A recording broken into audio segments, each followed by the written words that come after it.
కేసీఆర్ కేసీఆర్ ఫామ్లో దొరకదు పట్టుకరా ఏ పక్కా దొరుకుతారే కానీ పోగా చూసుకో అన్ని నిమ్మకాయలు పడతాడు మళ్ళీ జాగ్రత్త వాళ్ళు తాంత్రిక పూజలు మళ్ళీ చేస్తున్నాడు ఆ ఎమ్మెల్యేలు చెప్పినట్టు అప్పట్లో ఎమ్మెల్యేల భార్యలు చెప్పినట ఆ ఎమ్మెల్యే ఉంటాయి పీచ విక్తది ఫామ్ హౌస్ మోకాన ఓకరి అన్ని నిమ్మకాయ పెట్టి పూజలు చేస్తున్నాడ మళ్ళీ నన్ను ఇచ్చిపెట్టిపోతే మాకు కుటుంబం అనాథ ఊక తెల్లంతా కేసీఆర్ అంటే మేమేడా పోవాలని చెప్పి పోకుండా ఆపిరాట కాబట్టి ఇవాళ అసెంబ్లీ చూసిరు ఇవాళ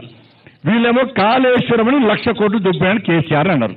కేసీఆర్ సార్ ఏమన్నాడు మీరు కృష్ణా జలాలు పెడితే మీరు చంపలేదని వాళ్ళు అన్నారు వీళ్ళు వాళ్ళని తిట్టారు వాళ్ళు వీళ్ళని తిట్టారు మరి తిట్టినాక వీళ్ళు వాళ్ళ మీద కేసు పెట్టాలి కానీ 1,00,000 కోట్లు కేసీఆర్ దుబ్బింది కదా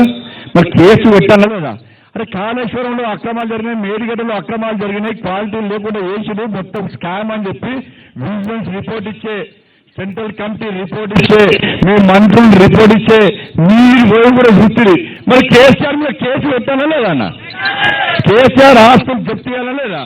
మరి కాంగ్రెస్ ఎందుకు జప్తు చేస్తలేరే ఎందుకు చేస్తలేరు మరి కాంగ్రెస్ లో అవినీతి చేస్తే కేసీఆర్ ముఖ్యమంత్రి ఉన్నప్పుడు కాంగ్రెస్ లో కేసు పెట్టాలా లేదా ఎందుకు పెడతలేరు ఇద్దరు ఒకటే వీళ్ళు వాళ్ళని తిడతారు వాళ్ళు వీళ్ళని తిడతారు ఇలా 9 కేసు ఏమైంది పైసలు ఏమైనాయి డ్రగ్స్ కేసు ఏమైంది ఇక ఇంటర్మీడియట్ పిల్లలు ఆత్మహత్య చేసుకున్నారు వాళ్ళ కేసు ఏమైంది ఇవన్నీ ఏమైనాయి ఆర్టీసీలో ఆత్మహత్య చేసుకున్న రైతు కార్మికులు దాని మీద విచారణ చేస్తలేరు ఇవన్నీ విచారణ జరపరు ఇద్దరు కలిసి దోసుకుంటారు కలిసి ఉన్నాం కానీ బీజేపీని రానియద్దు